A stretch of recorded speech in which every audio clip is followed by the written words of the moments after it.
dia, boa tarde, boa noite, amigos, colegas, povo da minha amada Porto Alegre, Brasil e mundo. Estamos começando diretamente aqui dos estúdios do Sindicato Médico, mais um Sala de Prescrição, aquele programa que, entre outras coisas, debate futebol. Ele deveria debater futebol, né? Mas vocês já viram que com o desenrolar a gente tem trazido tantas celebridades aqui que a gente fala de tudo, até de futebol.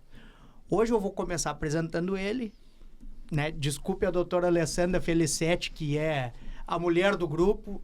Dessa vez eu não vou poder fazer as vezes das damas. Tá desculpado. Porque o nosso convidado, ele é muito especial.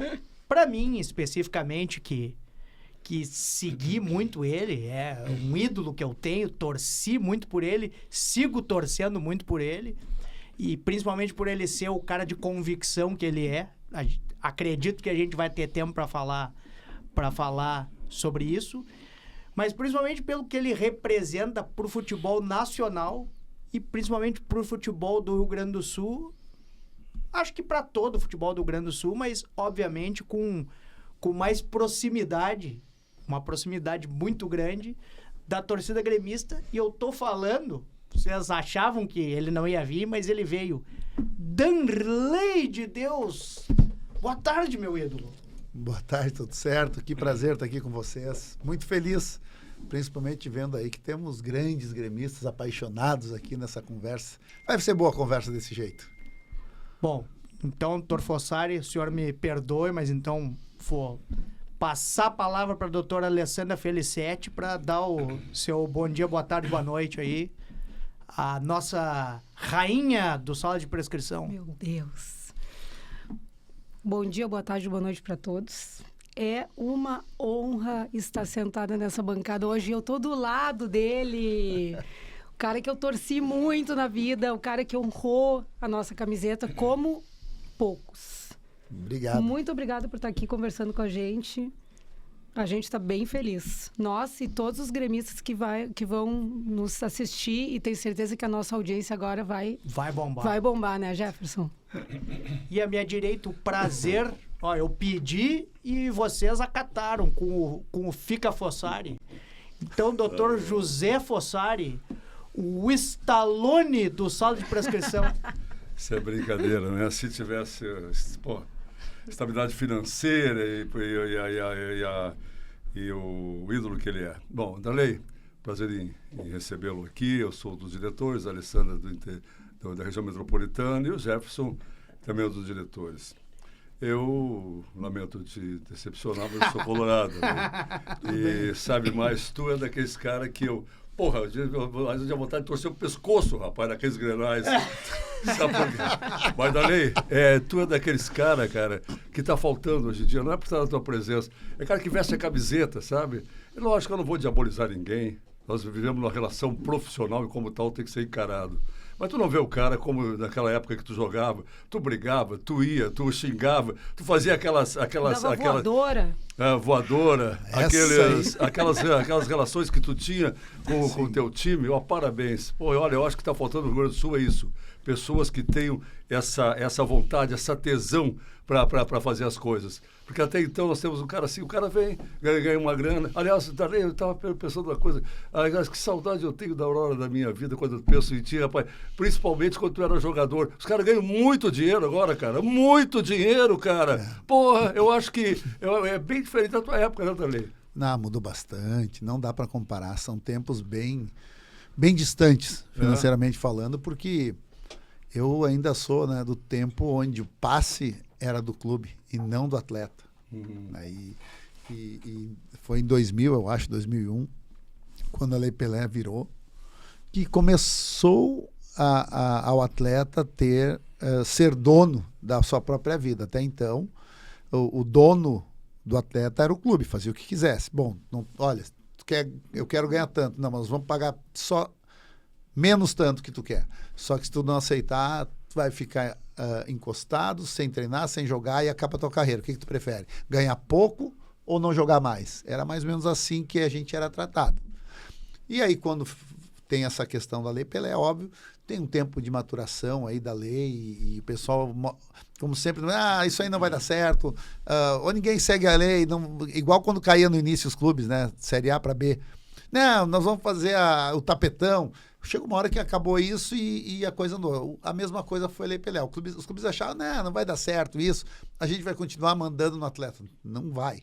Então, a partir do momento dessa mudança, até aí pelo final dos anos 2000 para 2010, a partir daí os atletas escolhem o salário que querem. É só ser um atleta mediano, já vai para um salário muito maior que qualquer grande atleta do nosso tempo. É o que eu digo.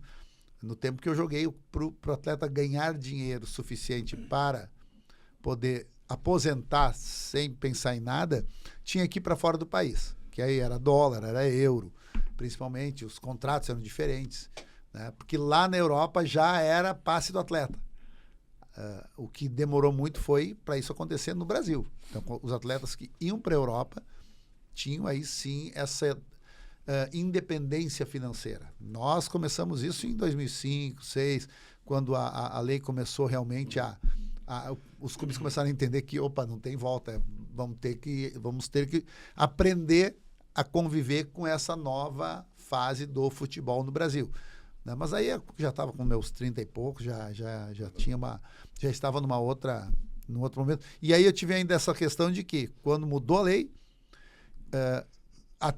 antes era o goleiro tinha que ser experiente para jogar. Quando mudou a lei, que eu comecei a ficar o goleiro experiente, não, agora nós temos que pegar jogadores jovens para vender.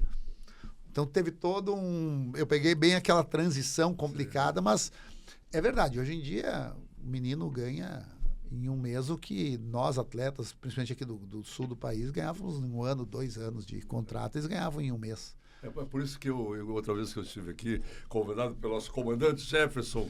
O Jefferson é o nosso mediador aqui, mas uma pessoa espetacular, deixa a gente à vontade. Por isso que eu voltei, senão se ele começasse a me podar muito, eu não voltaria. Nem pode, né? Pode. Não, mas sabe como é que é? Tem os apresentadores aí que querem falar mais que os outros e só eles querem falar. Aquele deixa a gente falar mais que ele, eu gosto de falar, então estou no meu chão. Acontece exatamente isso, quer dizer, na realidade, o que eu falei outra vez, estou repetindo agora, nós precisamos de gestão. Nós não temos dinheiro, não temos aporte financeiro que tem Rio e São Paulo. Se nós não tivermos gestão, acabou. A gente vai realmente fazer o campeonato de não cair para a segunda divisão. Esse vai ser o nosso campeonato grande internacional. Né? E aí vem aquelas coisas, sabe, da vontade, disso, aquilo, da dificuldade. Ontem, desculpe, eu tenho que desabafar um pouco. Ontem eu vi o Internacional, primeiro tempo, horroroso. Falta de, eu não vou dizer coisa muito forte para não me complicar aqui, mas falta de vontade, falta de, sabe, as coisas foram se acomodando. Os caras não disputavam a bola, rapaz. Quando tu era goleiro mesmo, tu saía, como disse a Alessandra, de voadora se tivesse que sair, mas tu saía, pô. Não ficava no teu canto ali, seja o que Deus quiser, ó Deus, ó vida, que seja o que Deus quiser. Não, tu saía para decidir as coisas. Isso é vontade. É vontade de vencer, é espírito de vencedor. Isso nós precisamos trazer para o Rio Grande do Sul. E, principalmente, gestão. Gestão e mais gestão. Mas isso aí que tu está falando é uma coisa que a gente está vendo nos 2 clubes, né? Exato. Acompanhando. Os 2 clubes. Os dois. Aí eu não sei se é falta de vontade ou se é uma diferença grande de maneira de pensar futebol e de treinamento e preparo físico, porque parece que falta intensidade na disputa de bola, é tudo muito, parece fraco. Eu fico dizendo assim, meu Deus, é fraco, é lento. E eu não vi o jogo do Inter ontem, estava no plantão, então estava trabalhando, não vi. Você não queria secar mesmo? Mas eles me fazem ver, porque eu tenho que comentar, então eu não via nunca, eles me fazem ver. Eu vejo e depois eu ouço a entrevista do Mano Menezes, a entrevista do Roger, a entrevista do Juventude, até em homenagem ao João Riso, vi a entrevista do técnico do Caxias. João Riso é um colega aqui que é caxiense. Sim. Mas falta isso, né? É que o futebol mudou bastante. Mas isso também não é desculpa para a pessoa ter vontade de trabalhar, ter vontade de entrar em campo e querer ganhar. Né? Eu acho que é muito... os clubes esqueceram um pouco da sua história. Aqui do Sul, não vou nem falar de outros estados, porque eu digo para o pessoal, nós aqui temos muito menos direito de errar nas contratações que Rio e São Paulo, ou Minas, que é o centro do país. porque eles têm muito mais dinheiro. Então, eles podem errar mais. Ainda assim, eles vão acertar mais que nós, porque eles têm capacidade financeira de escolher os melhores jogadores que eles quiserem. Então, nós temos que, primeiro lugar, fazer a gestão do dinheiro. Com a gestão desse dinheiro, nós procurarmos jogadores que ainda não estão no seu auge técnico, ou seja, que nós vamos ajudá-los a crescer. E com isso, o clube contrata um jogador por um valor um pouco menor e dá a oportunidade de lá na frente, com esse jogador chegando no patamar técnico dele do auge, vendê-lo com um valor melhor e aí fazer o dinheiro e a gestão para que isso vire uma bola de neve positiva. Mas o que eu vejo, isso eu disse num programa, não lembro, esses dias agora, nos últimos 5 dias, eu não lembro qual foi o programa, esse é o nosso erro. Nós estamos contratando muito jogador mediano como se fosse grande. E esquecendo das raízes do nosso futebol gaúcho. Eu posso falar mais pelo Grêmio, e por mais que os dois tenham características muito parecidas, não são iguais. O Grêmio tem um tipo de característica que pede dos seus atletas, o Internacional muitas vezes tem outros. Mas, de onde eu conheço que é o Grêmio, eu acho que o clube está contratando atletas que estão muito longe das características esperadas para um atleta que venha vestir a camisa do Grêmio. Ou tu tem dentro do clube atletas e pessoas que conheçam a história e que passem para esses novos jogadores, como era no nosso tempo. Nós tínhamos 3, 4, 5 atletas da base, alguns jogando, outros não, outros chegando. Mas quem vinha para o clube, a gente explicava, olha só, aqui não é igual o São Paulo, por exemplo, não é igual o Palmeiras. Aqui tu tem que fazer, no mínimo, isso. O torcedor não espera de ti que tu, de todos os jogos tu seja melhor em campo tecnicamente. Mas se tu não estiver num dia bom tecnicamente, tu tem que jogar sem bola, porque aqui a gente joga sem bola muito. O que é jogar sem bola? Na hora da marcação, tá muito bem fechadinho, não dá chance para azar. Porque não é de hoje que a gente está longe do centro do país. A gente sempre esteve longe do centro do país. Nós sempre tivemos times com menor capacidade financeira de contratação. Ou seja, nós sempre tivemos equipes montadas de forma mais barata do que as equipes de Rio e de São Paulo. Isso não é de hoje. E já foi muito pior, porque no meu tempo, a Parmalat contratava quem quisesse no mundo já. E nós tínhamos que jogar do mesmo jeito. E nós, com valores absurdamente menores do que são os praticados hoje para atletas. Então, tem muita coisa que, às vezes, o pessoal... mas é que hoje a diferença está muito grande. Cara, sempre foi grande. Temos a doação dentro de campo que a gente não tem visto, né? Acredito que os colorados também queiram, mas o gremista é isso. A gente assiste o jogo do Grêmio, vai lá no estádio, eu vou em todos os jogos, e aí tu vê o cara assim, ó, o cara perdeu a bola. E botou a mão na cintura, se conformou, não vai brigar. Mas não é tem uma coisa, vou perguntar. O nome disso, sabe o que é? Atitude. Falta muito. A atitude nesses atletas de hoje. Desculpe eu te interromper um pouquinho, meu caro doutor. Mas eu acho que eu vou fazer a mesma pergunta. Não, então faça. Mas vamos lá. Então faça. O senhor tem prioridade total.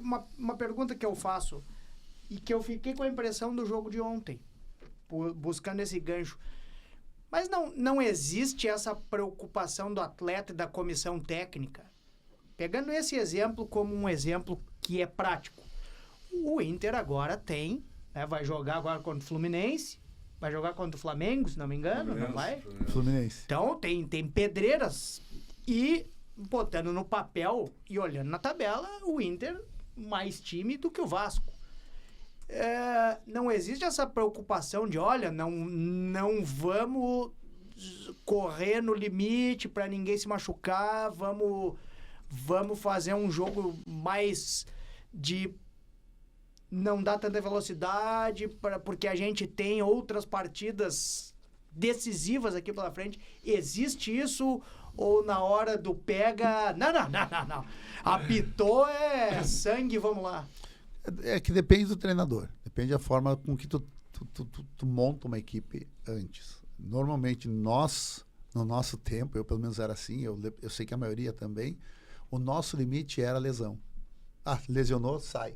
Atenção de secar, né? Assim, é que hoje o pessoal usa, e vocês sabem melhor do que eu, pode explicar para quem está nos vendo aí ou ouvindo, Existe o tal do piquezinho do dedo, aí depois não sei o quê, agora estão usando aquele, não sei o que é aquilo lá, GPS. para ver se o cara não está muito cansado. Cara, ou seja, tu nunca vai passar do teu limite. Não vai nem chegar. Por Nem quê? perto. Porque eu crescia quando eu estava já numa fadiga alta, mas eu treinava mais, eu continuava indo e ia aumentando a minha capacidade. Eu não sei como é hoje, tá? Não posso falar porque eu realmente não estou no dia a dia para ver como é que o pessoal... Mas eu vejo que existe uma preocupação muito grande em poupar jogadores. Ah, beleza. Ah, mas é muito maior a intensidade e tudo mais. Aí tu olha. Hoje em dia eles continuam correndo 12, 13 quilômetros.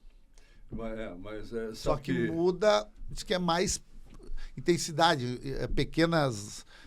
Mas tudo bem, só que se o atleta não treinar para passar desse limite próprio, tu nunca vai crescer. Mas essa intensidade ali, assim, ó, é piada, né? Tu pega um cara de quase 40 anos, o cara que já não tem esse preparo tão... E quer um jogo de intensidade. Não vai ter jogo de intensidade.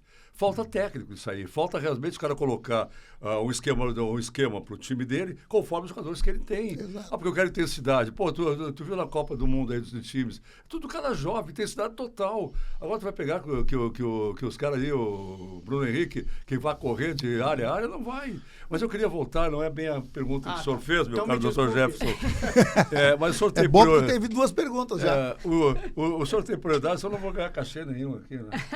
Não, desculpa, a gente não ganha cachê nenhum aqui, pelo amor à camiseta, meus caros, viu? Senhor e a senhora, com amor à camiseta, e tenho o máximo prazer de estar aqui, vou estar aqui tantas quantas vezes for convidado pelo doutor Jefferson.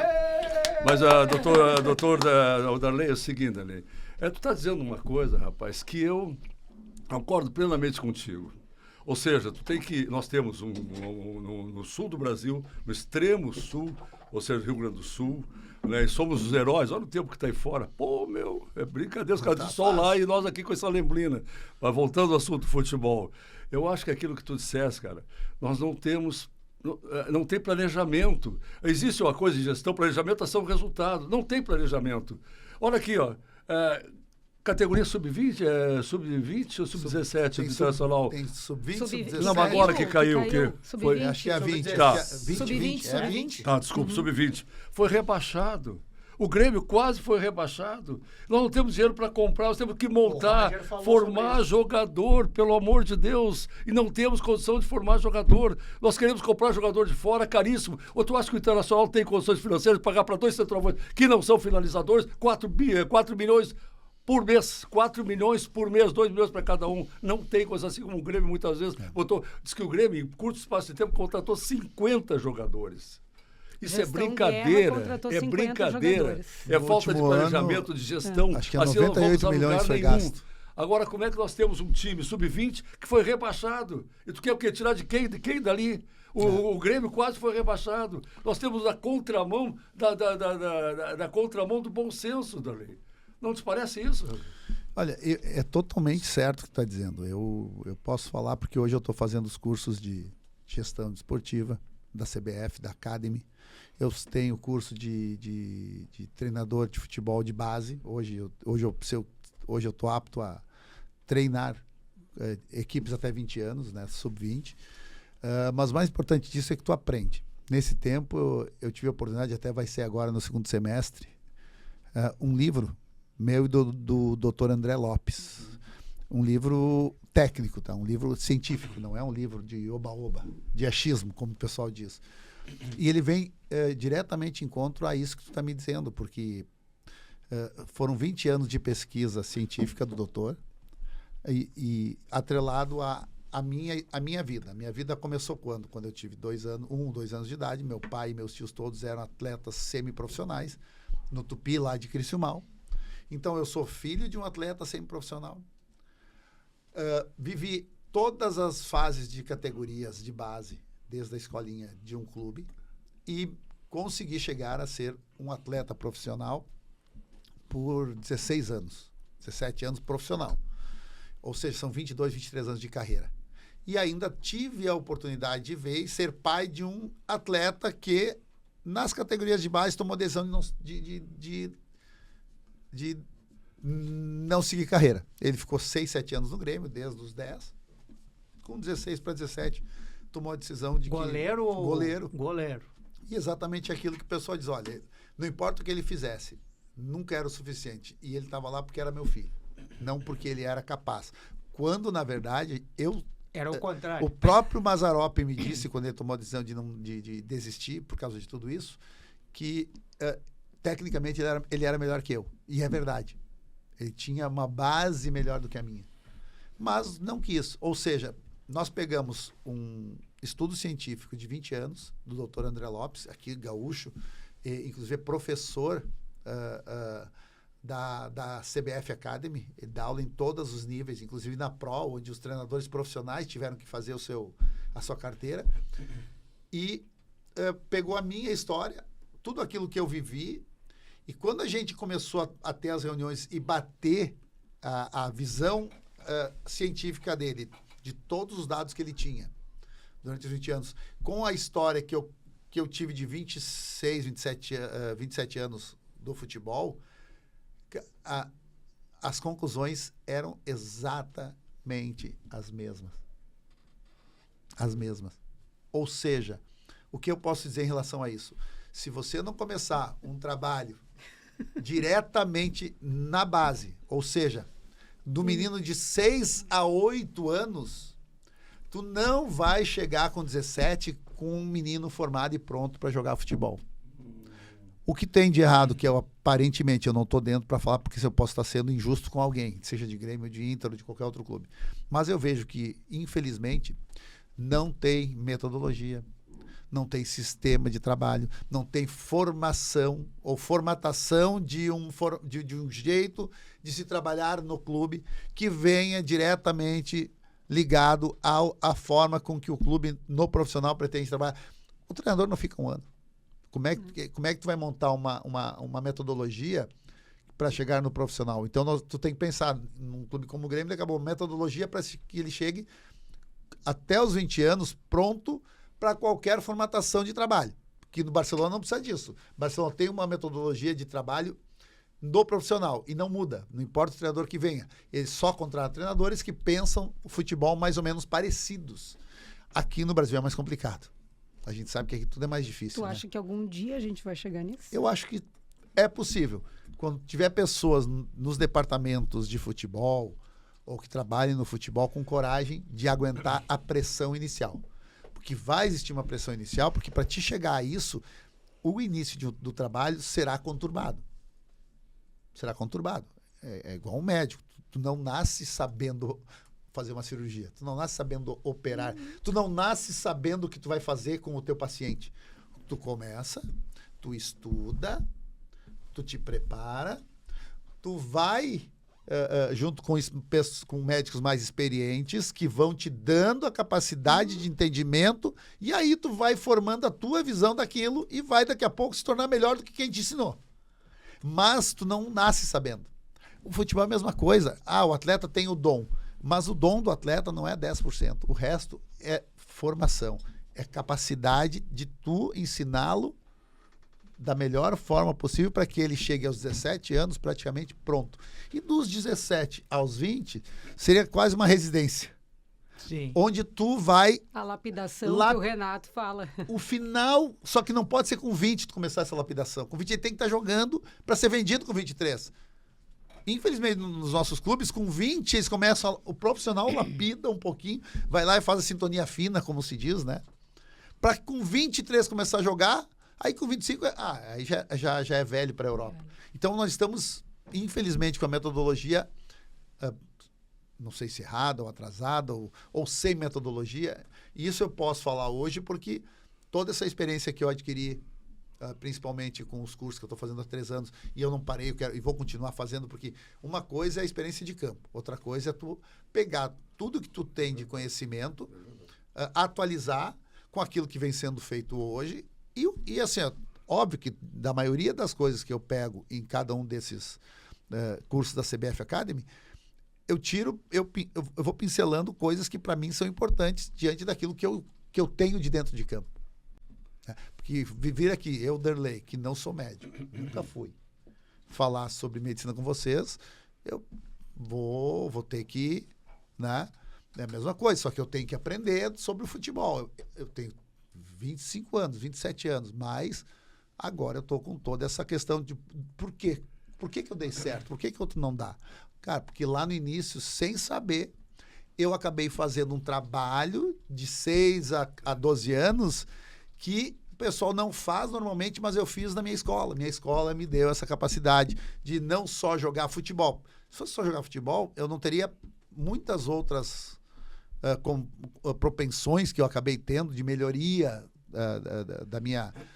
da questão motora minha, que me deu com vôlei, que me deu com basquete, que me deu com handebol, que me deu com salto em distância, com salto em altura. Na minha escola, meio que nos obrigavam a fazer um pouquinho de cada esporte. E hoje, esses 20 anos desse trabalho do Dr. André Lopes, é exatamente isso. Quanto mais jovem a criança, mais esportes diferentes ela tem que praticar. Por quê? Porque é uma esponjinha, né? Vocês podem dizer melhor do que isso. Eu estou pelo estudo que eu fiz. É uma esponja.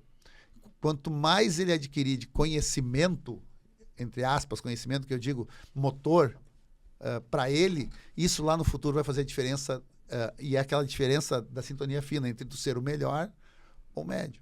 Então, faz diferença. Não, eu acho, não sei se o senhor quer Não, falar. eu estou ansioso que o senhor quer fazer uma pergunta aqui. E eu não pode, se ele não pode falar, tu imagina eu. Não, eu já fiz a pergunta. O senhor tem a prerrogativa. Não, Odarley, infelizmente, isso aí é cultura. É uma cultura, eu não gosto muito daquela síndrome do Guaipeca, né? Não posso, eu devo, porque eu sou brasileiro, porque eu sou... Não, nós somos grandes. Só falta organização. Tu não pode fazer com que o clube tenha um projeto de planejamento do treinador que vem de lá de fora. O cara vem de lá, tira o preparador físico que tem aqui, que está dando certo, tira uma muita categoria de sub-20, sub-17. Ele faz tudo por quê? Porque o clube não tem o planejamento próprio dele. Ele tem que ter uma política própria dele. E você não pode entrar Joãozinho, Pedrinho, pode entrar Dr. Fossari, Dr. Jefferson, Dr. Darley, Dr. Alessandra, não interessa, é o planejamento do clube. A médio e longo prazo, no clube nenhum tem isso aí. Qualquer um, se o cara vem falar espanhol, então tem a porta aberta total. Agora é português. Né? Então, assim, na realidade... Portugal, né? Então, na realidade, o que falta é consciência, organização, e os clubes têm que assumir a sua própria gestão. Aí, senhora, o Fossari quer treinar aqui. Pô, Fossari, vai contra os princípios básicos do clube, o que nós planejamos. Não serve, Pomba. Não serve. Isso. Ora, quantos treinadores trouxeram agora aqui? Os caras não se adaptam e não vão se adaptar nunca ao que nós queremos aqui. Raça, desejo, vontade, tudo que pode, eles querem chegar aqui, como chegou aquele treinador do Grêmio. Eu quero jogo intenso. Tem um jogador, o treinador internacional não tem treinador, não tem jogador que possa exercer essa função nesse momento. Tem que ter bom senso. Mas voltando ao primeiro assunto que eu estava dizendo, e para mim é importante, os times têm que ter um planejamento dele. O Internacional tem que ter o dele, o Grêmio tem que ter o dele, o Juventude, assim por diante. O cara que chegar aqui vai ter que se adaptar àquilo. Está errado? Então tu vai ter que me corrigir, me provar que eu estou errado para ele mudar. Mas qualquer um chega aqui, pô, tu viu, acho que na tua época também era assim, Dali. O cara chegava de fora, mudava todo mundo. Nada prestava. É a mesma coisa da política brasileira. Tu é político, desculpa alguma coisa. O cara chega assim, pô, eu já tive vários cargos de público. Tu chega, os caras fez um baita do planejamento, tu abre as gavetas, planejamento maravilhoso. Por que não foi exercido? Porque não pôde, não serve. Tudo. Eu quero fazer. Do fulano, tchau. Do fulano, tal. Eu quero fazer o meu planejamento. Então, perde um tempo enorme, um custo altíssimo, sem um resultado adequado. Né? A gente tem que ter consciência, e aí eu falo e bato, insisto, gestão, planejamento, ação, resultado. E as pessoas têm que assumir as suas próprias responsabilidades, não passar para terceiros isso aí.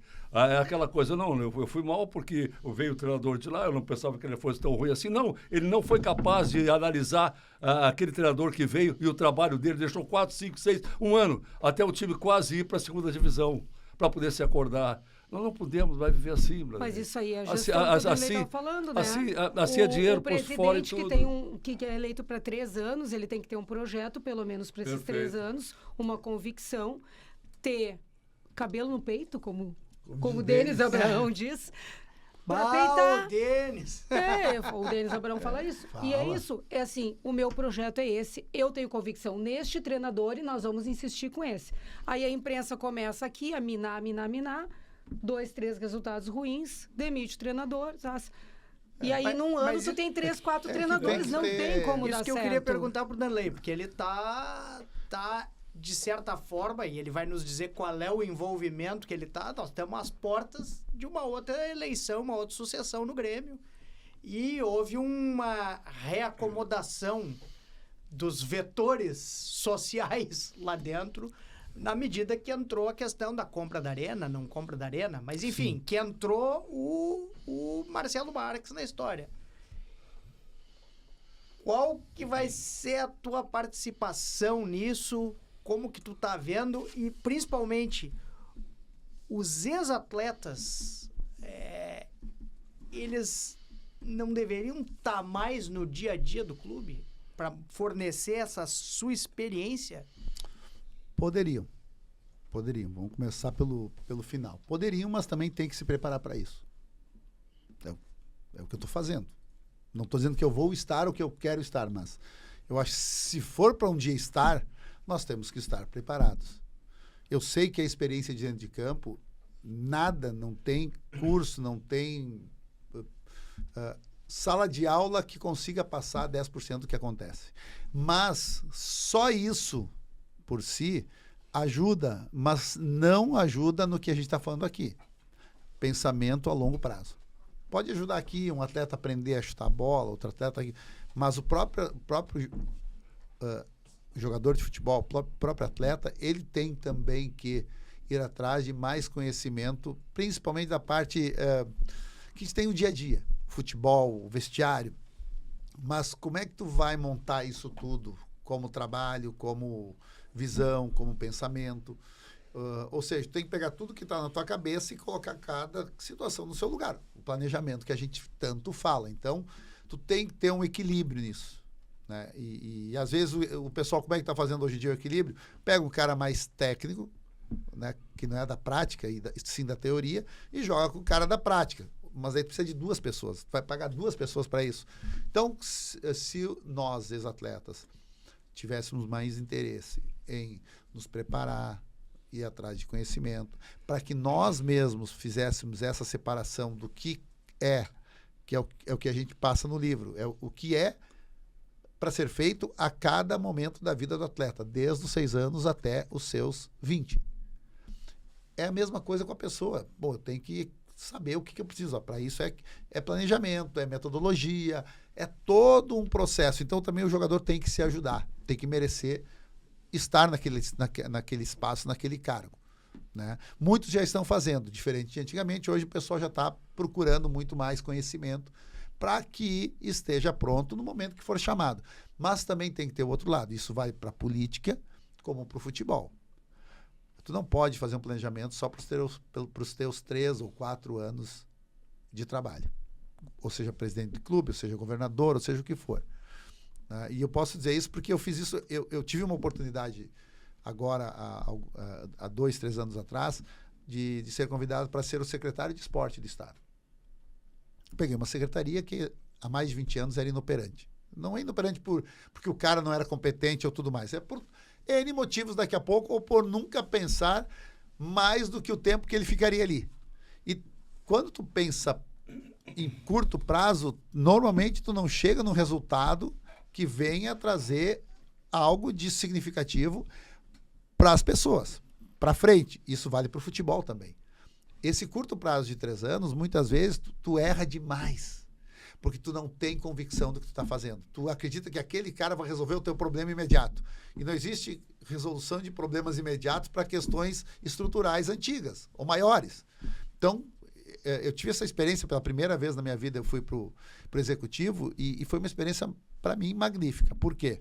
Claro, era algo que eu conhecia. Eu estou deputado há 14 anos, eu acho, e todas as demandas do Estado relacionadas ao esporte, como eu sempre me comprometi com o crescimento do esporte e colocar o esporte no seu devido lugar dentro da visão política, ou seja, para mim ele é importantíssimo ao lado da educação e da saúde. É um grande aliado, é um grande parceiro. Se os políticos entendessem o quanto o esporte pode fazer diferença em relação a estas 2 áreas, que são as 2 áreas mais importantes que existem, na minha visão, né, que é educação e saúde, a gente teria no esporte a maior arma que tem. Então, é isso que eu tentei fazer. E tudo que eu fiz na secretaria foram projetos, programas, não para mim aparecer, mas sim para que isso fosse perene e que com os anos, tendo aí sim de volta os números do que estava acontecendo, poder melhorar. A gente fez 270 obras assim. A gente abriu 1.504 vagas para crianças autistas e síndrome de Down, para que elas pudessem ter esporte na sua vida. E todos nós sabemos o quanto, para uma criança autista, o esporte faz a diferença dentro da vida dela e da família. Então, são questões que a gente foi mais de 3.000 projetos sociais com e sem CNPJ, recebendo artigos esportivos para que pudesse, durante o ano, eles fazerem a prática esportiva com crianças carentes. Ou seja, a gente chegou onde jamais se pensou. Vanderlei, por que tu fez isso? Porque a gente definiu as metas, definiu o que nós queríamos, tivemos um governador que deu carta branca para a gente trabalhar, claro, porque às vezes, vai lá, mas é o seguinte, não me traz nada aqui que eu não tenho dinheiro para nada. Pô, daí, aí já acabou também pro cara. Ele disse, Vanderlei, se tu me trouxer bons programas, bons projetos, pode ter certeza que nós vamos avaliar e vamos ajudar. Então, eu estou dizendo aqui algumas foi quase 200 milhões em valores injetados no esporte durante 2 anos. E eu sei que fez uma diferença muito grande, porque eu também sei que hoje está todo mundo reclamando. Só que nós deixamos pronto para, não importa quem entrasse lá, os programas estavam ali prontos. É só tu replicar para o próximo ano. E replicar para o próximo ano, como se fosse uma programação. E eu acho que o futebol dá... plano diretor do exatamente, esporte. Não para mim, mas sim para o futuro do esporte. Que está fazendo a diferença ainda, e faz diferença muito. O futebol pode ser a mesma coisa. Por que tu não fazer um planejamento a longo prazo? Só que para isso tu tem que esquecer que tu é o presidente por 3 anos. Tu tem que se lembrar que tu é o presidente do clube naquele momento e que o que tu quer para o futuro daquele clube. E o futuro não é daqui a 3 anos. O futuro do clube é daqui a 10. Porque se eu vou começar o trabalho com um menino de 6 anos, ele vai estar pronto com 17. Só que no meio do caminho tu não pode mudar o planejamento e a metodologia para essa criança, porque ela vai se perder no meio do caminho. Tu não vai tirar dela tudo que tu pode tirar. Mas isso tudo é o que eu digo, é conhecimento, é troca de conversas com o pessoal da medicina, troca de conversas com pessoas que têm a psicologia, e tu vai formando aquilo que tu imaginas que seja depois de 20 anos, como foi feito com o Dr. André Lopes, e não foi só ele era um dos... hoje a CBF, ela chancelou o livro, inclusive, porque é a metodologia que nos últimos 20 anos se viu a mais certa para ter a possibilidade desse menino chegar. Não quer dizer que ele vai chegar. Isso não é não é mágico, né? Porque cada pessoa é uma pessoa. Quer dizer, o tratamento, muitas vezes, uma pessoa que tem uma força é uma, com o cara que está é outro, mas tu tem já uma base. O nome já diz, categoria de base. Perfeito. Tu tem que dar a base para esse menino. Desta base, aí sim tu vai fazer com que flore o quê? O dom que ele tem. A capacidade que ele tem. Aquilo que dos 6 aos 8, aos 10 anos, ele, por ter feito vários esportes, ele tem uma capacidade melhor. Né? E tem estudos já que dizem que a tua velocidade, ela nunca vai ser diferente. Ela com 8 ou com... O que muda é a força. Não é a tua velocidade. O teu DNA não muda. Exato. Ou seja... força porque tu perde fibra muscular ao longo da vida. Então, assim, quanto mais tu colocar força, mais velocidade tu vai ter. Mas o teu DNA, só por si só, a tua força é a mesma. Desculpa, a tua velocidade é a mesma. O que muda, que te dá mais velocidade, é tu agregar força. Por exemplo, hoje já pedem que atletas de categoria de base do meio para frente tenham aulas de atletismo de 100 metros. Mas por quê? Pro cara... Não, porque a forma com que tu corre, com que tu usa teus braços, tuas pernas na hora de correr, te fazem aumentar a tua velocidade. Junto com a força, faz com que tu, ao invés de ser nesse nível, teu nível, até para quem tá lá, em vez de ser assim, tu vai virar isso aqui. Isso é tudo científico, isso aí não é o Darley. Ou seja, a gente pegou um trabalho. Isso é muito legal porque faz muita diferença. E quando tu fala em questões científicas, tu tem que falar com a medicina, tu tem que falar com a psicologia, tu tem que falar com muitas outras áreas que envolvem a vida desse atleta. Mas é o seguinte, tu tem 3 anos. A tua cabeça, muitas vezes, como presidente, não, eu preciso mostrar que eu sou o melhor e quero ganhar. E aí não tem que tirar um pouquinho a política de dentro do clube e virar mais, resgatar mais aquela paixão do torcedor, resgatar essa união, porque o Grêmio tem dezenas de grupos políticos, né? Mas a política Isso não sempre desagrega? existiu. Desagrega quando todos eles pensam primeiro neles e depois no clube. No meu tempo de atleta, a política sempre existiu. Normalmente, presidentes, pessoas que estão à frente dos clubes, todos eles são políticos. Não é política. Que todo mundo acha que a política, vê a política como uma palavra negativa, por causa da política nossa aí, política partidária. Beleza. Que também, assim, às vezes a política de clube é muito mais intensa, no mau sentido. Suja às vezes. E eu digo isso, porque às vezes, eu digo, cara, na política partidária tem ética. Sim, tu tem inclusive uma comissão de ética. Na de clube é cada um querendo ser alguma coisa. E não tem problema. Eu acho que tu não vai mexer muito na política clubística. Sempre existiu e sempre vai existir. A questão é quem está em cima mudar a visão do que ele quer para o clube. Colocar as pessoas certas no lugar certo. É o planejamento. Exatamente. Não adianta eu querer ser o Darley. Darley, olha só, tu é o presidente, vai dizer, Darley, eu quero que tu seja o meu departamento financeiro. Eu vou quebrar o clube. Não é a minha, não é o que eu aprendi. Ou eu dizer, olha só, tu vai ser meu diretor de futebol. Cara, mas eu sou médico. Até o médico, por ter até poderia estar no departamento com inteligência. Mas nós já tivemos essa experiência e não deu certo. O que eu digo assim, é que todo mundo que chega lá... Nós já tivemos médico, diretor de futebol e deu zebra. O problema é que todo mundo que chega lá quer achar a solução mágica em um ano. Existe uma frase que diz que o político vê amanhã, o estadista vê o futuro. Nós precisamos de pessoas com essa visão. Né? Exato. E o cara chega lá no clube, eu tenho 3 anos para ganhar alguma coisa, para ficar colocar meu nome na história. Cara, se tu pensar assim, já entra errado. E aí vai acontecer o que aconteceu com o Romildo, botou o nome da história, positivo e negativamente. Mas ali foi questões muito pessoais, que ele tomou uma decisão de mudar o rumo do formato que ele estava fazendo no clube. Né? E que estava bem, né? Estava indo muito bem. Era um projeto bom. Mas tu tá apoiando algum candidato? Não. Até porque não vai mais ter eleição, né?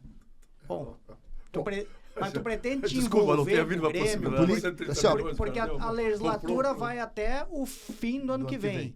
Não, tu já tá pensando em reeleição, mais um mandato para deputado, tá pensando em mas o Darley vai ser presidente do Grêmio ainda, rapaz. Eu gostaria muito. Futuramente eu posso até colocar meu nome à disposição, com certeza. O ser já depende do sócio. E o Darley, ele tá mostrando uma coisa que eu já tinha essa impressão, conhecendo ele de fora e agora conhecendo pessoalmente, e que é uma coisa que a gente já falou aqui com o Leanderson, e que explica que as coisas não são por acaso. Ele tem um nível intelectual diferenciado. Sim, tranquilamente.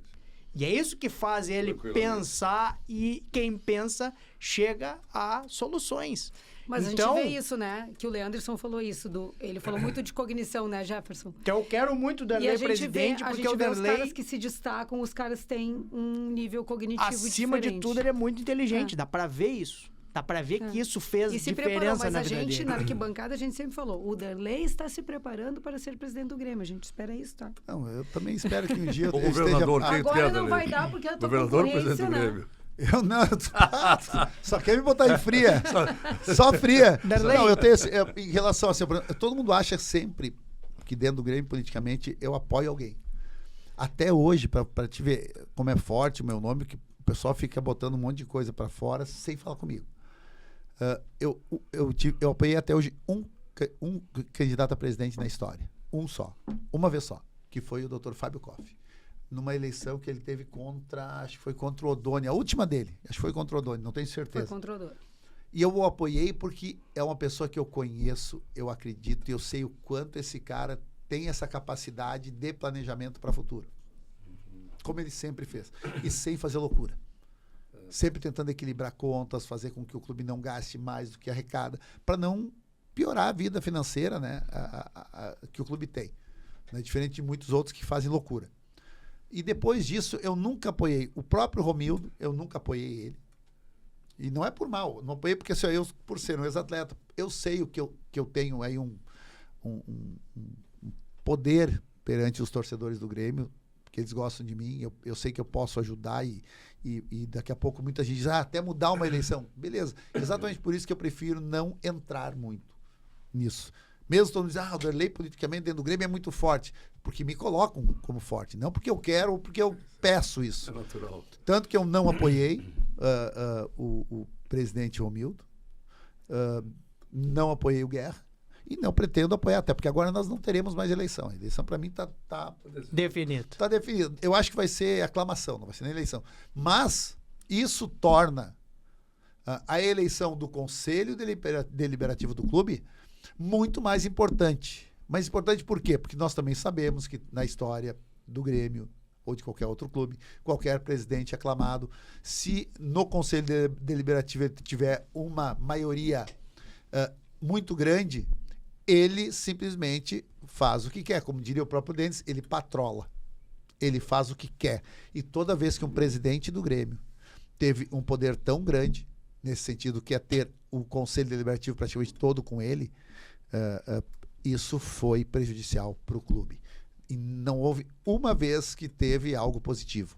Então, se nós temos aqui um possível candidato que vai ser colocado sem ninguém contra, ou seja, vai se tornar presidente sem precisar de uma eleição, é um momento que todos nós... Fiscalizar mais ainda. Exatamente, aqueles sócios tenham capacidade de entender que eles precisam pensar muito bem como eles vão votar para o conselho, ou seja, não colocar as mesmas pessoas que estão ao lado dele já, somente elas, óbvio, não é não colocar, mas pensar que você tem que fazer um conselho deliberativo equilibrado. O que é equilibrado?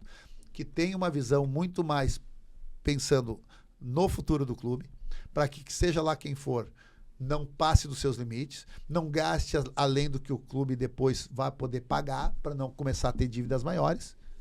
E é o Conselho Deliberativo que faz isso. Então, agora mais do que nunca, as pessoas têm que entender que tu tem que colocar pessoas que estão independentes neste caso, que olhem o que for colocado lá, dizem, não, isso aqui isso é bom para o clube, vamos lá, vamos ajudar o presidente. Opa, peraí, isso aqui pode nos endividar e nos colocar num patamar daqui a 3 anos, onde nós não teremos mais volta, é um poço sem fundo.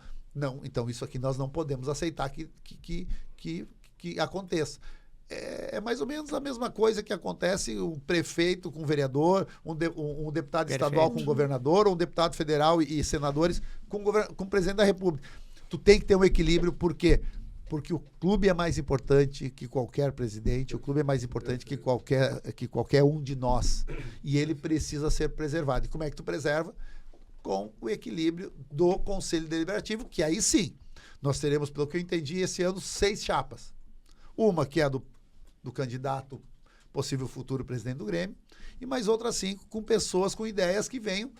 Tem que olhar quais são aqueles que têm ideias que venham corroborar com o que ele pensa, que é o equilíbrio do clube, mas não sendo oposição.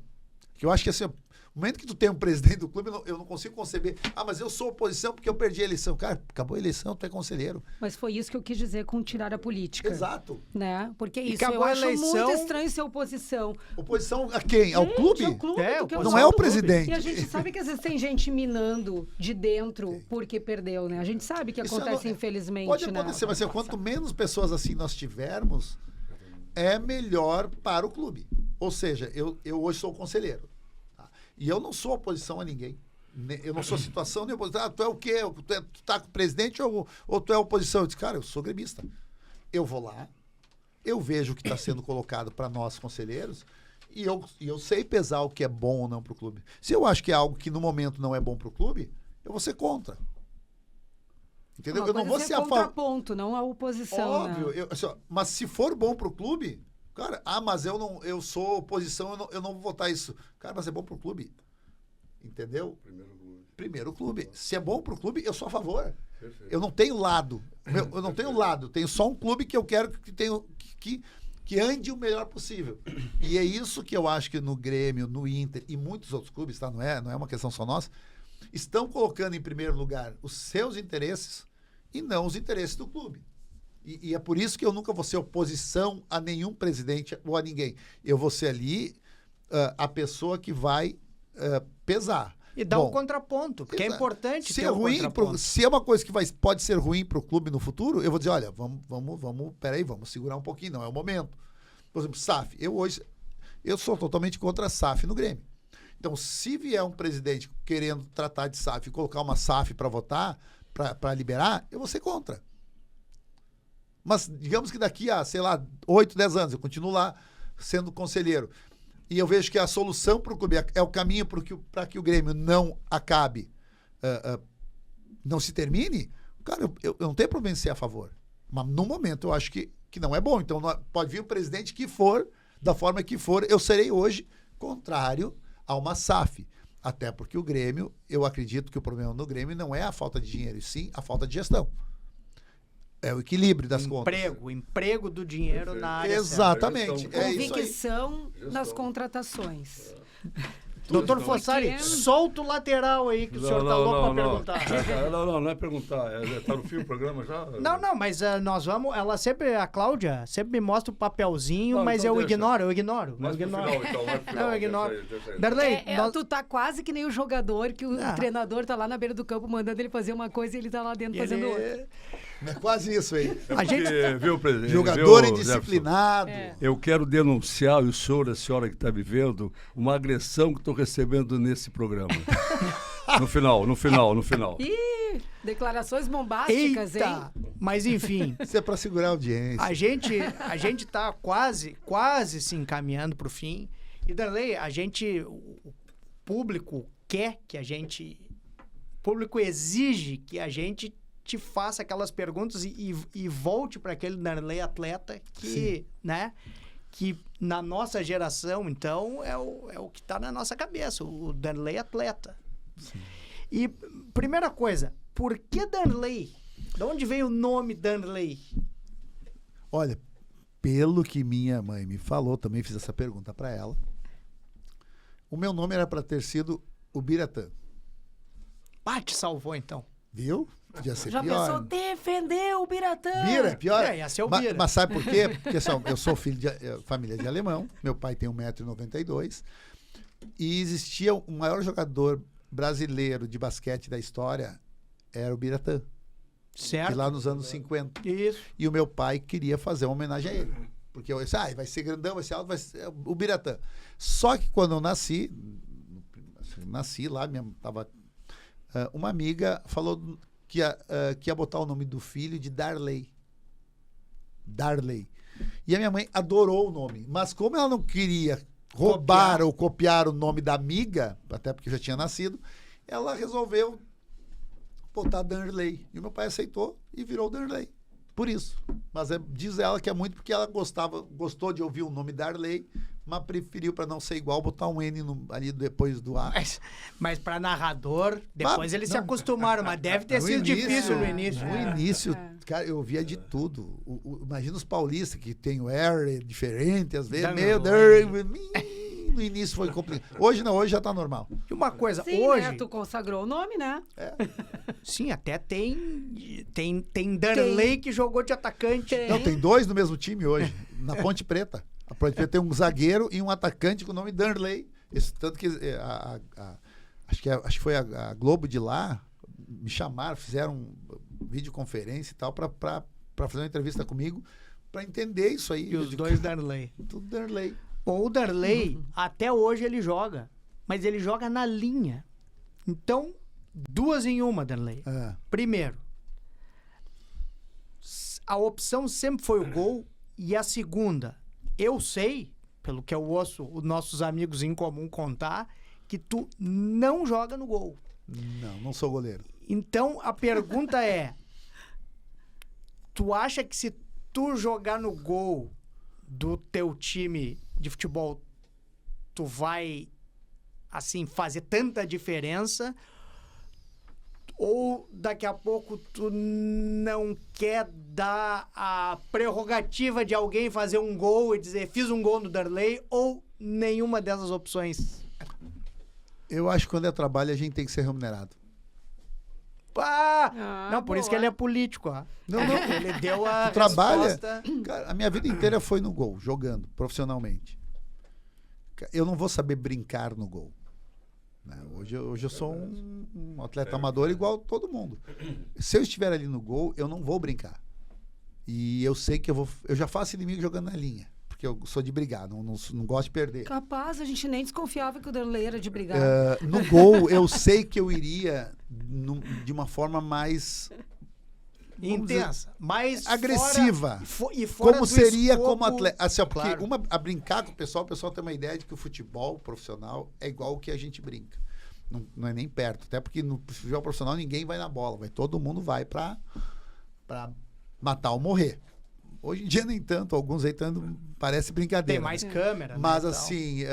Não, tem. Eles tiram o pezinho, assim. Olha a perninha. O que o jogador profissional sabe. Quando o cara vem, ele já deixa o pé no ar. Então, quando pega, tu já pega no ar. Tu não, se deixar no chão, quebra. Sabe? Bota o pé no chão com uma chuteira aqui. O cara vem, não tem como. Não existe lesões mais graves, porque o jogador, todos os dias, ele treina com alta intensidade e de uma forma que ele já vai... Ele tem a visão periférica boa, ele tem a velocidade para tirar o pé do chão e quando o cara bater, já bate no ar. Então, coisas que um atleta amador não tem noção. E se eu for pro gol para jogar, é certo que vai acabar tendo lesões. Por quê? Porque o cara vai entrar sozinho comigo. Eu vou esperar a hora que ele dá o passe, que o cara baixa a cabeça. Quando ele voltar em cima, só que eu não vou saber ir bonzinho. Não vou ser amigo, não vou ser legal. Então, a probabilidade de acontecer algo que ninguém quer é muito grande. Então, por que eu vou dar chance pro azar? E também, óbvio, vou dar a oportunidade para um cara depois faz um gol sem querer em mim e dizer que ele fez um gol na vida dele. Não, Colorado ainda, né, Darley? Não dá. Pior ainda. Não, mas aí... Então, assim, é para diminuir a chance de briga. E a linha foi uma opção na tua vida? Não, eu nunca tinha escutado essa justificativa dele. Olha, bem razoável, parabéns. Realmente, tu jogou no gol, tu vai disputar uma bola, tu vai disputar, valer, e o cara vem, um amador, tu pode até quebrar o cara. Não, o cara vai acontecer alguma lesão, não tem como. Perfeito. Mas a linha foi uma opção ou o gol tinha alguma coisa que te chamava? Eu acho Lá no início, quando tu foi escolher o gol. tem a visão de antes e agora a visão do que... Com a experiência que eu tenho, com o que eu aprendi, eu acho que acabou indo para aquilo que eu tinha maior capacidade. Naquele tempo, eu jogava no gol porque eu queria jogar com adulto. Eu tinha 11, 12 anos, já era grande, tinha altura já de um adulto. Mas era uma criança. E eu era fominha, como qualquer criança. Então, eu jogava bola com a minha turma, com os meus amigos, com a galera de 10 a 14 na linha, onde eu gostava. Mas eu tinha na escola todos esses esportes e eu queria jogar também com os adultos. Só que com os adultos a gente sabe, vai pro gol primeiro. Daí depois, se alguém sair, o que tá no gol vai pra linha e daí vem outro guri no gol. Então, como eu queria ser o primeiro a ir pra linha, eu vou no gol. Eu ia pro gol. E eu tinha essa facilidade de jogar com as mãos. Por causa do vôlei, por causa do basquete, do handebol. Ou seja, toda semana eu tinha educação física, segunda, quarta e sexta, e no turno inverso, 3 vezes por semana, eu jogava no time da escola. Todos esses esportes. Então, eu jogava todo dia, praticamente, esporte. Eu gostava. E aí fez com que eu tinha essa facilidade. Eu comecei a jogar no gol com adulto, futebol 7, nunca campo. Aquele futebol 7 do campeonato da cidade. E eles começaram a me convidar para jogar com eles mesmo. Eu jogava brincando no clube da cidade. E aí começaram nos campeonatos. Quer ir no gol para nós? Comecei a ir com adulto. Então, eu rapidamente, com 12 anos, já comecei a ter a velocidade de raciocínio e explosão e capacidade do chute de um adulto. Que faz diferença. Um adulto e uma criança. Com 17 anos e 25 faz diferença, imagina. 12 para 20, 25, que eram os adultos que jogavam.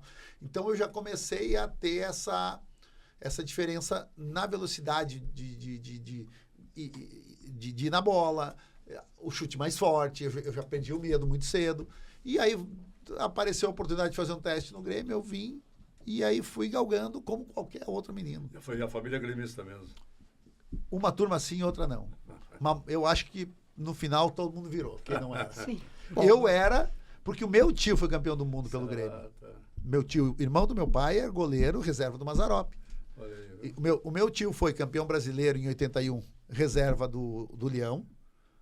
E 83, campeão da América e do mundo, reserva do Mazzaropi. O Grêmio teve os dois goleiros da base que sempre estiveram junto com o Leão e com o Mazzaropi lembra, era Mazzaropi, Beto e Remy. Ou era Leão, Beto e Remy. O Beto é meu tio. Que coisa. Que foi goleiro e irmão do meu pai, meu tio. Tanto que quando ele foi campeão do mundo, a camiseta, porque ele sabia que eu era gremista, ele disse, essa é do guri, para os irmãos, eram 11 irmãos ao todo, tudo alemão. Ele disse, isso aqui é do guri. E aí, quando eu vim para o Grêmio, eu tive a oportunidade, porque eu vim uma vez, ele me convidou para ver os treinos nas minhas férias de julho. E eu vim, ficava atrás do gol, de gandula, para ele poder me cuidar. Por isso que o Darley foi gandula, porque o meu time levava, é mais fácil de cuidar aqui atrás do gol, fica aqui buscando bola para mim. E eu ia, e aí comecei, o Paulo Mumba viu, esse menino tem jeito. É aquela visão de quem viveu o futebol, né? Roberto, o menino é bom. Beto, ele é metido jogar no gol lá com o pessoal, com os adultos. Botou ali, pega umas bolas aí, guri. Disse, tu tem jeito. Ou seja, é olho. Muitas coisas tu vê no olho. Eu nunca vi um goleiro no tiro a queima-roupa pegar como tu pegava. Eu nunca vi. No tiro a queima-roupa, pra mim, tu é insuperável do mundo. O reflexo, né? O reflexo, uma coisa impressionante. É posicionamento, né? E a questão da postura, Darley, tu mesmo citou, que eu sou o brigão e tal, mas todo mundo que te conhece sabe que fora do campo, não. Tu é esse cara equilibrado, racional, gentil. É o convívio com o próprio meio, porque o que acontece? Tu sabe que se tu entrar lá, foi criado assim, entra lá, se diz uns desaforos pro cara, tu é isso, tu é aquilo, tu é não sei o quê, recebe o desaforo e terminou o jogo e ficou por ali. Tu vai te acostumando com essa situação de dentro de campo que tu sabe que não vai se replicar, ou é do teu temperamento mesmo virar uma chavinha e ser esse Darley que a gente viu e acompanhou? É um pouco de tudo. Primeiro, assim, em campo eu sempre fui muito inteligente. Percebe-se. De forma modesta, assim, porque eu vejo muito jogador que não é inteligente. Eu sempre fui muito inteligente, porque eu sempre usei a meu favor, porque muita gente acha que futebol se joga com os pés. Futebol se joga com a cabeça. Perfeito. Muita gente acha que futebol é um jogo de acerto. Eu acho que futebol é um jogo de erros. Quem erra menos ganha, não é quem acerta mais. É quem erra menos. Porque um erro pode ser a diferença de tu ganhar ou perder. Um erro. E do goleiro é pior ainda. Então, eu sempre tive essa visão mais técnica de dentro de campo. E eu sempre fui um cara sanguíneo. Mas e por ser sanguíneo, eu vejo quando o cara não tá com sangue, então eu sempre gostei de ganhar. Se eu paro ímpar, assim, de jogar aqui agora, eu vou querer ganhar de ti todas. Eu não gosto de perder na vida, eu gosto de ganhar. Mas também tem uma coisa, eu sempre joguei num clube, como a gente falou lá no início, que eu não tenho a capacidade financeira para ter os melhores. Então, o que eu tinha que usar? A inteligência. Para superar aquele cara que tecnicamente era melhor. Ou seja, eu sempre usei muito a parte psicológica. Eu sempre tive essa facilidade. Muitas vezes, aquela minha situação de sair da área, empurrar, romper, não sei o quê, porque o meu time estava dormindo. E é o que o Kahneman faz muitas vezes hoje. Ele deixa o time elétrico. Ele faz o time acordar. Ele começa a fazer que o cara queira... Opa, peraí, vamos lá. Então, eu sempre tive muito disso. E o contrário, nós fizemos no Palmeiras o 5-0 do jogo em Porto Alegre, antes da ida lá em São Paulo, da Libertadores, porque nós, psicologicamente, a gente estava muito forte. E a gente tirou o Palmeiras do lugar comum deles, lugar comum que eu digo psicologicamente. Eles estavam cegos, perdidos. Nós tiramos eles do normal deles. Porque, tecnicamente, a gente sabia que eles tinham um time muito forte. Né? Até porque tinham dinheiro para contratar quem quisesse. Então, a gente tinha que fazer algo diferente. E a gente jogou aquele jogo, por mais que pareça que é briga. Claro, a hora que eu saí lá para brigar com o Valber e com o Dinho, não foi pensando mesmo, ali foi o coração. Mas eu sempre usei isso muito a meu favor. Aí tu vê que um cara do outro time está numa fase, está num momento bom, o cara começa a ficar muito confiante. Cara, esse cara vai conseguir fazer as coisas, porque a confiança dele vai fazer com que ele faça aquilo que até... Aí tu faz o quê? Aí tu vai dar um empurrão, tu tenta tirar o cara do lugar comum. Pra quê? Pro cara se perder. E hoje em dia, jogando bola, eu faço muito isso. Mas eu faço porque, cara, é mais fácil ainda tu tirar do sério os outros caras que não são profissionais. Então, tira do sério, começa a brigar aqui, os caras começam a olhar pra ele e esquece quando vê, toma o gol. Porque o cara sai do... Eu vou atravessar as perguntas. Tu acha que falta confiança nesse time atual do Grêmio? Porque, assim, se tu olhar individualmente, o time, os jogadores não são tão ruins. Alguns, eu acho que são. Fecha parênteses, fui eu que falei. Mas não te parece que falta confiança e que talvez isso impulsionasse melhores resultados ou menos erros que eles estão cometendo? A confiança vem com o treinamento. Vem com aquilo que te passa. Eu, por exemplo, eu sabia, chegava no dia do jogo e disse, cara, treinei bem, eu fiz bem. Quando tu vai pegando a bola, diz, cara, hoje eu tô confiante, por quê? Mas eu sabia que eu estava confiante porque eu tinha treinado muito bem. E quem te dá essa confiança é a comissão técnica. Não pode dizer, o cara está confiante porque ele psicologicamente resolveu. Não. É uma construção. A tua parte mental é uma construção, não é do dia para a noite. Eu não vou conseguir mudar mentalmente de hoje para amanhã. Mas se eu começar a construir mentalmente, que nem nós construímos em 95, desde o primeiro dia de treinamento, para chegar na hora que precisasse, mentalmente muito fortes, mas não esquecendo que também tinha que treinar, tinha que jogar. E o mental vem muito com o teu dia a dia de treino. Se tu começa a fazer as coisas de forma correta, as coisas começam a dar certo, mentalmente tu melhora. É psicológico. Sim, vai fazendo um feedback positivo, então, eu acho que vai jogando melhor. Enquanto não começar com essa bola de neve positiva com o atleta, de que ele não vai ter a confiança do dia para a noite. E eu acho que falta um pouquinho da confiança. Tecnicamente, a gente vê que os jogadores são jogadores que têm o seu teto mais baixo. Mas tudo bem, também não está jogando, o dinheiro também é... Tudo bem, pode ser várias coisas. Mas eu acho que tem como tu montar um time forte, mesmo com jogadores que no momento não sejam vistos como grandes jogadores. Porque um ano bom, o cara sai de um patamar de nota 6 para nota 8. Se tiver psicologicamente feliz, bem, treinando bem, jogando bem, as coisas vão acontecendo. Tu pega aí o menino esse, o tal do Caio Jorge lá do Cruzeiro. O início do ano dele, os caras queriam chutar ele do Cruzeiro. É porque ele é ruim? Não, é porque ele não estava psicologicamente num bom momento. O próprio Lucas Silva do Grêmio e do Cruzeiro é outro jogador. O Reinaldo. Mas é o que eu digo, só que às vezes aqui o pessoal espera do cara o que ele não tem para te entregar. É quando, como tu falou, olha, não adianta eu querer que o cara seja um lateral marcador se eu tenho um lateral que é apoiador. Eu não posso montar um esquema tático que eu quero que ele só marque. O nosso time 95 era isso. Todo mundo sabia que o Arce era quase um ala. Então, protege ele. Mas como é que eu equilibro o time? Eu tenho que ter do outro lado um lateral que saiba fechar como zagueiro, faço 3 zagueiros e deixo 2 alas. O Arce vira um ala, o Arilson vira outro, com 3 no meio e os 2 atacantes. Com a bola. Sem bola, bom, volta o Arce, faz o 4-4-2 normalzinho, aquele papai e mamãe, como a gente diz, sabendo que o goiano tinha que estar sempre protegendo o Arce. Por quê? Porque o Arce ele era muito forte no apoio, mas deixava a desejar um pouco na hora da marcação.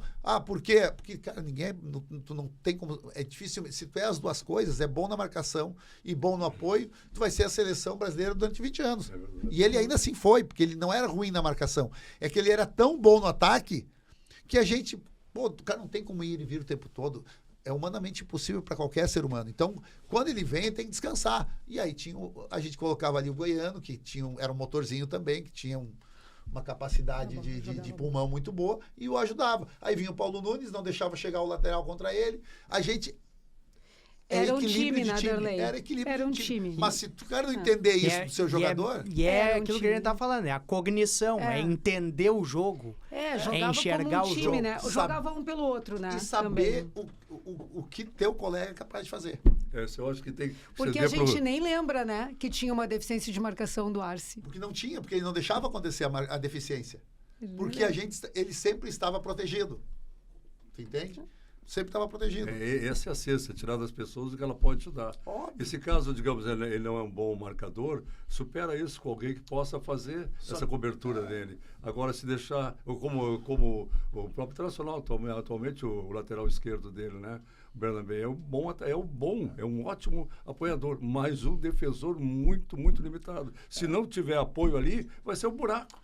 O próprio lateral esquerdo, que era do ano passado do Grêmio, o Reinaldo. O Reinaldo. É isso que eu estava falando. Cara, se o cara vai pro ataque e ele é efetivo, ele te entrega números bons, vamos fazer o seguinte, meu volante, tu para esse lado, tu tem que ter um volante que tem mais essa capacidade e inteligência de ocupar o espaço junto com o zagueiro. Não adianta, ele sai, deixa o zagueiro, seja o Kahneman, seja quem for, sozinho com o atacante. Eu digo para todo mundo. O atacante entra em velocidade, não, o zagueiro outra, pega ele de frente e não corre para trás. Se o zagueiro fosse veloz, ele não seria zagueiro, seria atacante. É verdade. O cara joga mais atrás, porque não tem a velocidade de um cara que joga na frente. Então, sempre se tu deixar mano a mano um zagueiro contra um atacante veloz, a tendência é que o atacante tenha o êxito. Isso que tem zagueiros muito bons que uma ou outra conseguem ganhar, mas não vai ser sempre. Então, ou tu coloca uma pessoa ali para ajudá-lo no momento que o teu lateral é uma lateral apoiadora e que tu tá no ataque, senão é óbvio que vai abrir um rombo ali. O errado do rombo não é o cara atacar, é não ter alguém ali para ocupar aquele espaço enquanto ele está atacando. Então, são coisas que, cara, parece básico, né? Mas, às vezes, passa despercebido. O momento tá tão ruim que tu cega. Várias coisas podem ser motivo. A gente pode usar isso para qualquer momento da vida. Darley, infelizmente a gente tem que encerrar, mas eu queria saber essas confusões, vamos chamar de confusões, esses episódios de campo que a gente tá falando, alguma vez ele gerou um ruído perene, assim, tu fez inimigo para sempre, cara que tá assim, com o Darley não falo mais, que tu saiba. Ou tudo sempre... No futebol profissional... O que acontece na cancha, fica na cancha. Não, entre atletas, nunca teve problema. Nenhum. Com torcedores de outros clubes já é diferente. Já muda o jogo. Aí o torcedor, claro. Óbvio, porque a gente ganhava. Né? Aí eu vou para São Paulo, os torcedores do Palmeiras me odeiam. Aí eu vai aqui... Chega perto, tu sempre nos rebentou, tu só jogava contra o Inter. Aí eu vou pra Caxias, Darley, tu só jogava contra o Juventude. Aí eu vou a São Paulo, o Palmeirense, tu só jogava contra o Palmeiras. Aí vai pro Rio, contra o Flamengo, tu jogava muito. Eu disse, cara, tem coisa errada ou tá bom pra mim, né? Jogava muito contra ou seja, eu tive uma carreira vitoriosa. Se eles pensam assim, a minha carreira foi vitoriosa. E a pergunta ao contrário, para não citar os 5 maiores e melhores amigos que tu fizeste no futebol. Ou 3. Cara, eu fiz bastante, cara. Claro, tem pessoas que tu discute e tudo mais, mas eu não... Tu tem, óbvio, mais afinidade colega sempre... de trabalho, aqueles que tu ainda te relaciona, assim, me que relaciono são teus amigos mesmo. Me relaciono, até porque eu comecei na base com o Miguel, o próprio Arilson, o Paulo Nunes, toda hora a gente se fala, o Caio Ribeiro, o próprio Fabre. Cara, eu poderia pegar aqui mais uns 20, cara, e te falava... Porque se tu normalmente faz muita amizade. Claro, nem todos amizades de tu ir na casa da pessoa, mas, por exemplo, o Xoxó é o cara que tá sempre por perto. O Zinho é outro amigo que tu vai tendo. Então, eu fiz... E a maioria é assim, tá? A gente faz muitos amigos. Dificilmente tu tem inimizade no meio do futebol. Claro, eu sei de caras que até hoje não se falam.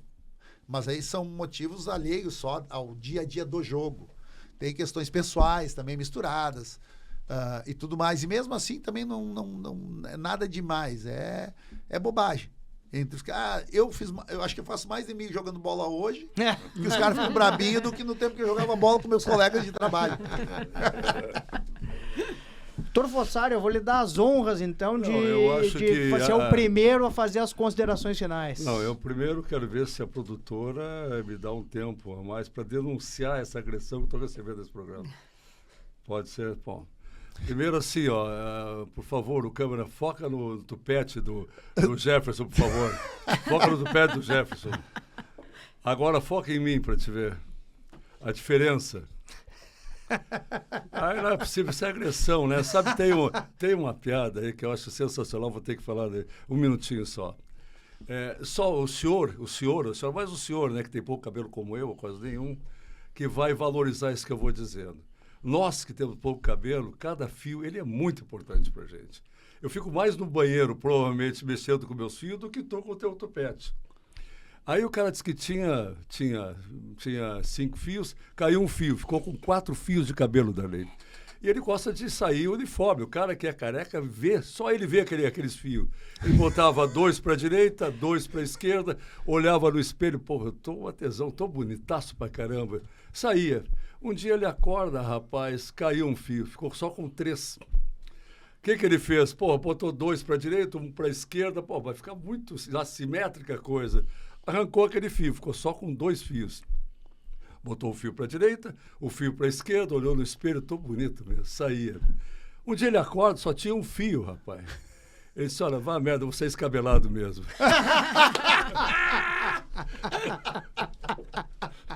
Boa, gostei. Bom, doutor Fossari, eu sei que o senhor deve ter torcido muito contra ele. E já deixo o convite aí, estão vendo? Jogadores e ex-jogadores colorados.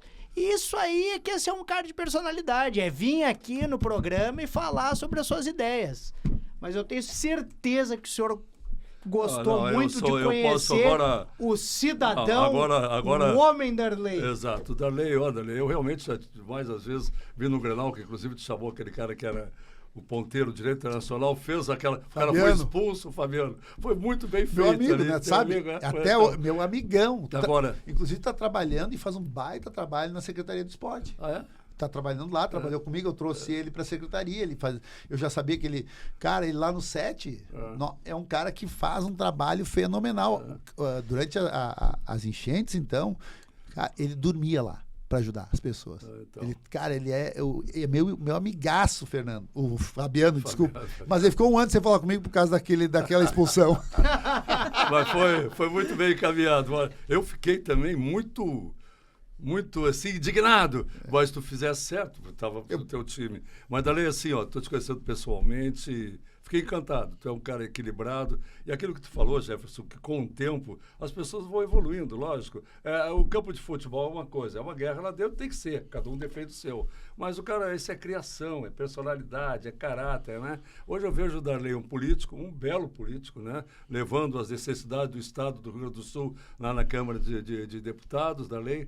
Parabéns pelo teu trabalho que está fazendo lá também. E mais uma vez eu fico feliz de te conhecer pessoalmente e não vou torcer, quer dizer, tu não estivesse jogando, não ia torcer. Não tinha como, né? Por ti. Mas eu torço pela figura Darley, pelo homem Darley, que tem essa personalidade, esse caráter, essa bondade, pelo que tu falaste aqui, ajudando pessoas, ajudando comunidade, fazendo bem para todos. Parabéns, Darley. Obrigado. Eu que agradeço, principalmente a oportunidade de estar com vocês. A gente sabe que vai longe esse programa, hein? Vai longe. Cada vez que eu falo com alguém, médicos, pessoas que são ligadas à medicina, todos vêm, todos conhecem. Até eu disse, pô, por que vocês nunca me falaram nada? Às vezes, tipo assim, não, mas tu não é da turma. Mas olha, eu parabenizo mesmo, olha, que legal, que bom que vocês têm esses momentos importantes aí para dividir com colegas, com aqueles que estão perto de vocês, isso é importantíssimo. Doutora Alessandra? Eu. Primeiro agradecer a produção por trazer esse cara, né? Consegui me controlar e não ser tão tiete dele. Mas, muito prazer. Foi um privilégio estar aqui conversando contigo. trazer de volta essa memória de grandes momentos que o Grêmio viveu, né? Que foi aquele time maravilhoso e que a gente tem certeza que só teve todas essas conquistas porque tinha um grande cara lá vestindo a número 1. Obrigado. E talvez isso esteja faltando para nós atualmente. Essa referência, esse cara que veste e que leva para dentro do campo o que tanto a gente lá sentado de pé, na verdade. De pé. Que eu não estou na geral, mas estou lá na cadeirinha, mas ela não é usada. A gente fica de pé, torcendo e apoiando, mas a gente quer ver isso, esse espírito do Grêmio resgatado de novo, que tanto tu trazia. Que é essa garra, essa vontade, esse amor pelo clube, que a gente sabe que não tem acontecido tanto. Mas muito obrigado por estar aqui. Esperamos que venha outras vezes para a gente continuar, porque faltou, assim, mais lavação de roupa suja, né, Jefferson? Faltou, né? Faltou. Precisaria mais umas 3 horas. Né? Precisaria de mais 3 horas daí. Bom, eu não tenho como contar para vocês o que é estar do lado dessa figura aqui, esse ícone do esporte, do futebol, do time que eu torço, né? Como eu disse, debaixo no tiro, a queima-roupa, o melhor goleiro que eu já vi jogar. E se vocês estão duvidando disso, olhem o VT do jogo Grêmio e Ajax, que isso aí vai ficar muito comprovado. Inclusive, ele voltando de lesão, e ele jogou tudo aquilo. E dizer para vocês que a gente estava conversando aqui antes de começar o programa, e eu quero registrar publicamente isso, que o jogo mais emocionante que eu vi num estádio não foi nenhuma vitória do meu time mesmo, vitórias avassaladoras, como aquela da Portuguesa, como a Libertadores de 95, como agora a Libertadores de 2017, Copa do Brasil. Todos esses eu fiquei muito feliz, claro, pelo time ter ganho, mas em nenhuma dessas oportunidades eu fui às lágrimas. E teve um jogo que eu fui às lágrimas no estádio, que foi a despedida do Darley. E por que eu fui às lágrimas? Porque ele poderia ter simplesmente proporcionado o ingresso para sócio, foi no Olímpico, proporcionado o ingresso para sócio, os sócios iam lá, e o que ele fez na despedida dele foi ou R$5 do ingresso ou 2 quilos de alimento perecível. Não perecível, desculpe. E ele oportunizou para a massa do estádio que não assistia futebol, e a gente percebia isso, que era uma torcida totalmente diferente. Ele proporcionou para pessoas que nunca tinham ido no Olímpico, para pessoas que nunca tinham visto um estádio, nunca tinham visto um gramado, nunca tinham visto os seus ídolos pessoalmente. Ele proporcionou para uma gama de estádio lotado ter essa oportunidade. E no meio do jogo, me dando conta disso, como aquilo ali realmente era a igualdade entre as pessoas, eu confesso que fui às lágrimas. Então, eu me despeço de vocês hoje e eu digo pro Darley, eu te quero presidente do Grêmio. E a gente volta semana que vem com mais um Sala de Prescrição. E já tô convocando aí, ó. O Fabiano tá convocado para vir aqui. Tá convocado para sentar ali e passar pela nossa batina. Boa. Deixa que eu passo contato para ti já.